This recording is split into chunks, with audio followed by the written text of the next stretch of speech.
இது தெரிஞ்சா ஹிந்தி வேகமா படிக்கலாம். உங்க பிரச்சனை என்னன்னு நான் சொல்லட்டுமா?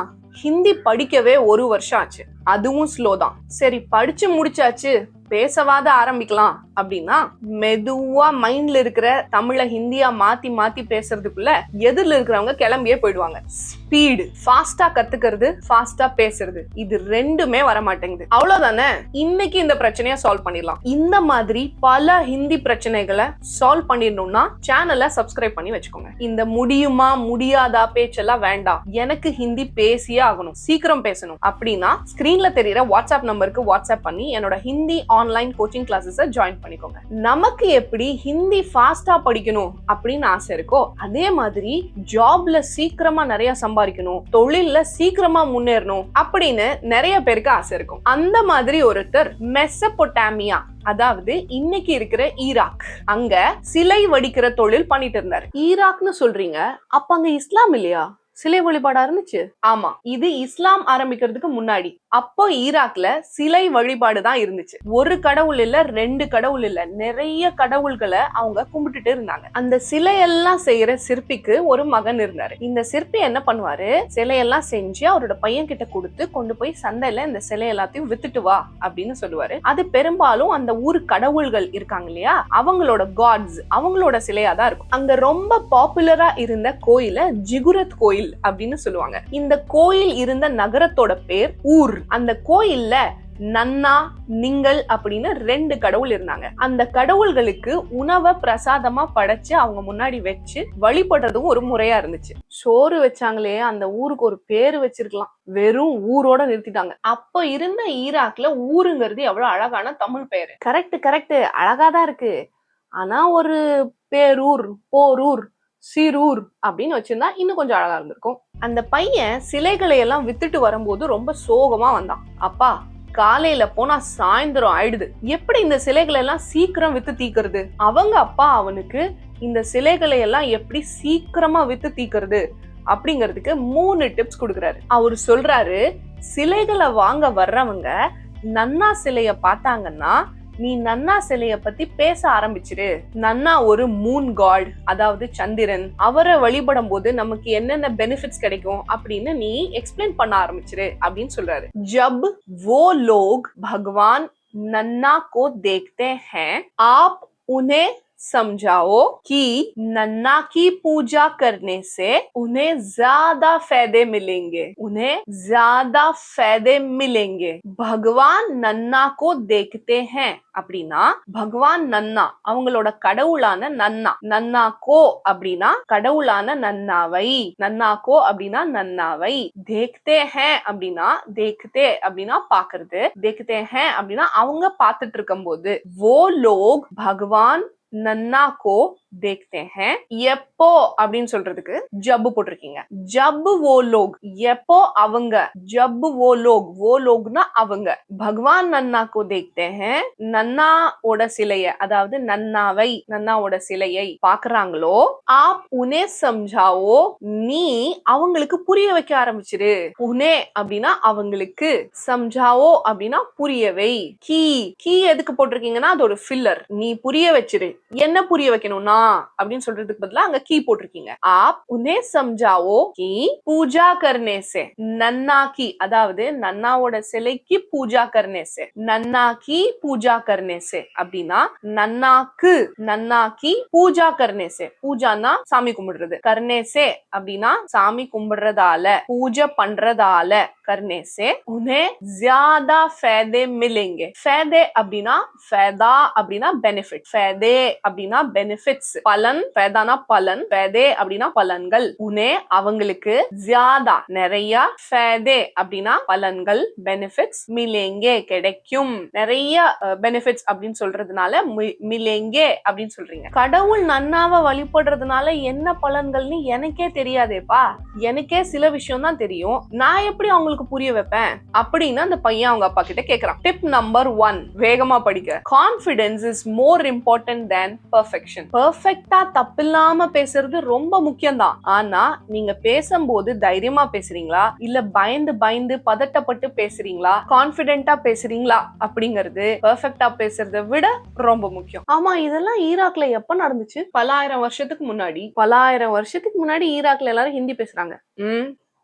ரெண்டாவது மெத்தட அவங்க அப்பா அவனுக்கு புரிய வைக்க ஆரம்பிக்கிறாரு. நீ ஒரு தெருவுக்குள்ள நுழையும் போது அங்க ஒரு 2-3 பேரை கவனி. 2-3 பேர் நீங்கள வழிபட்டுட்டு இருந்தா அந்த மொத்த தெருவும் கன்ஃபார்மா நீங்கள தான் சாமி கும்பிடுவாங்க. அப்ப நீ நீங்களோட சிலைகள் எல்லாம் எடுத்துட்டு முன்னாடி வச்சிரு, நன்னாவோட சிலைகள் எல்லாம் பின்னாடி வச்சிரு அப்படின்னு சொல்றாரு. அகர் ஆப்கோ லக்தா ஹை கி लोग निंगल को ज्यादा पसंद करते हैं तो निंगल की मूर्तियां आगे रखो और नन्ना पीछे रखो. अगर अगर அப்படின்னா if ஒருவேளை அகர் ஆப்கோ லக்தா ஹை, இந்த லக்தா அப்படிங்கிறது ஏற்கனவே நம்ம பார்த்திருக்கோம். ஃபீல், உனக்கு புரியறது, உனக்கு தெரிஞ்சா, உனக்கு புரிஞ்சா அப்படின்னு சொல்றதுக்கு அந்த லக்தா சொல்லுவோம். ஆப்கோ லக்தா ஹை, உனக்கு தோணுதுன்னா, புரிஞ்சுதுன்னா, ஒருவேளை உனக்கு புரிஞ்சுதுன்னா, அகர் ஆப்கோ லக்தா ஹை கி, இங்கேயும் பாத்தீங்களா ஒரு ஃபில்லர் போட்டிருக்கோம். கி என்ன புரிஞ்சுதுன்னா அப்படின்னு சொல்ல போறதுக்கு முன்னாடி அந்த கீ போட்டிருக்கீங்க, ஒரு ஃபில்லர் தான் அது.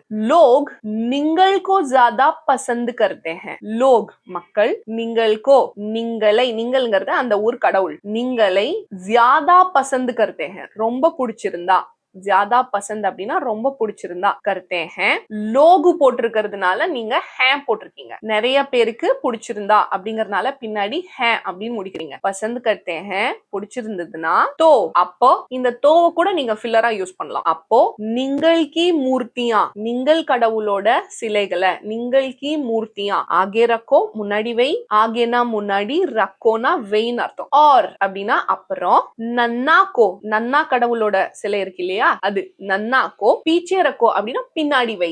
வேகமா படிக்கிறதுக்கு டிப் 2 என்னன்னா, follow the pattern paste approach. முதல் பேட்டர்ன் ஐ வாண்ட், முझे चाहिए. நடுவுல நீங்க என்ன வேணும், எனக்கு என்ன வேணும் அப்படின்னு போட்டுக்கலாம். முझे டேஷ் चाहिए. எக்ஸாம்பிளுக்கு मुझे पानी चाहिए, எனக்கு தண்ணி வேணும். मुझे थोड़ा समय चाहिए, எனக்கு கொஞ்சம் நேரம் வேணும். मुझे ये वाला चाहिए, எனக்கு இது வேணும். உன்னை காமிச்சு எனக்கு இது வேணும் அப்படின்னு கேட்கறதுக்கு ये वाला चाहिए. இந்த மாதிரி பேட்டர்ன் பேஸ்டு சென்டென்சஸ் நீங்க ஹிந்தில படிச்சு நோட்ஸ் எடுத்து படிச்சு அதை பிராக்டிஸ் பண்ணும்போது உங்க படிக்கிற ஸ்பீட் 20 டைம்ஸ் இன்க்ரீஸ் ஆகுறத நீங்களே பாப்பீங்க. இன்னொரு பேட்டர்ன் பேஸ்டு சென்டென்சஸ் கூட பார்க்கலாம். உங்ககிட்ட ஒரு பொருள் இருக்கா அப்படின்னு கேக்குறதுக்கு क्या आपके पास डैश है, அந்த fill in the blanksல எது வேணா போட்டுக்கோங்க, அந்த blankல எது வேணா fill பண்ணிக்கோங்க. क्या आपके पास पेन है, உங்ககிட்ட பென் இருக்கா. क्या आपके पास चुट्टा है, சில்லறை இருக்கா அப்படின்னு கேக்குறதுக்கு क्या आपके पास मेन्यू है, மெனு கார்டு இருக்கான்னு ஹோட்டல்ல போய் கேப்பீங்கல்ல, क्या आपके पास मेन्यू है. இப்ப அந்த சிற்பி அவரோட பையனுக்கு மூணாவது டிப்ஸ் என்னன்னு சொல்றாரு. நீயே பேசிட்டு இருக்காத, உன்னை பேச சொல்றேன் அப்படிங்கிறதுக்காக நீயே போய் பேசிட்டு இருக்காத,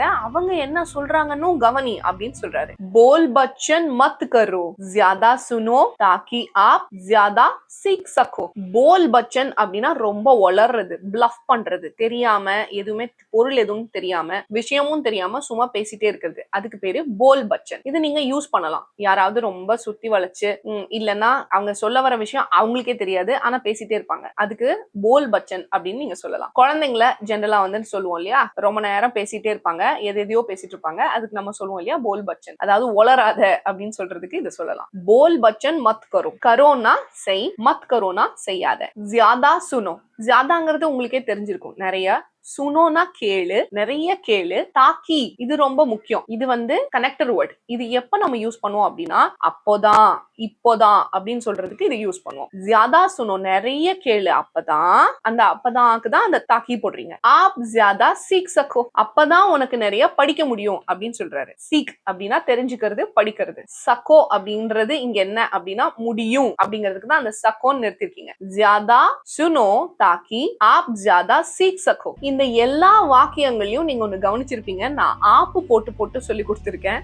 அதுக்கு காரணம் என்ன அப்படின்னா இந்த வாக்கியங்களை நீங்க போய் பயன்படுத்துற இடம் வந்து மரியாதை அதிகமா கொடுக்கணும். உங்களை விட வயசானவங்க இல்ல உங்களை விட பெரிய பதவியில் இருக்கிறவங்க அவங்க கிட்டதான் இதை நீங்க அதிகமா பேச வேண்டி வரும். அதனால ஆப் போட்டிருக்கேன். நீங்க நான் போட்ட இடத்துல எல்லாம் நீங்க தும்மு போட்டாலும் கரெக்டா ஃபிட் ஆகும், ஒன்னும் பிரச்சனை இல்லை. நீங்க தும் போட்டு கூட பேசிக்கலாம். உதாரணத்துக்கு இதுலயே பாருங்க, ஜியாதா சுனோ தாக்கி தும் ஜ்யாதா சீக் சக்கோ அப்படின்னு சொல்லலாம். நிறைய கேளு, அப்பதான் நீ நிறைய தெரிஞ்சுக்க முடியும். பேச சொன்னங்கிறதுக்காக நீ இப்ப பேசிட்டே இருக்காத அப்படின்னு அவங்க அப்பா சொல்றாரு. சரிப்பா, நீங்க சொன்னபடியே நான் எல்லாத்தையும் செய்றேன். ஆனா எனக்கு ஒரு சந்தேகம்ப்பா, இதெல்லாம் கடவுள் சிலை தானே, இவ்ளோ போய் வேலை செய்யறதுக்கு இந்த கடவுள் சிலை கிட்டயே பணம் கேட்டலாமே. அதுக்கு அவங்க அப்பா சொல்றாரு, சிலைய நல்லா செய்யணும், அது கடவுள் சிலையாவே இருந்தாலும் அதை நல்லா செய்யணும், இந்த ஊர்லயே சிறப்பான சிற்பியா நான் வரணும் அப்படின்னு வேணா கடவுளை கேட்கலாம். ஆனா நான் ஒரு வேலையும் செய்ய மாட்டேன், எனக்கு பணம் மட்டும் வரணும் அப்படின்னு எப்பவுமே நம்ம கடவுளை கேட்க கூடாது அப்படின்னு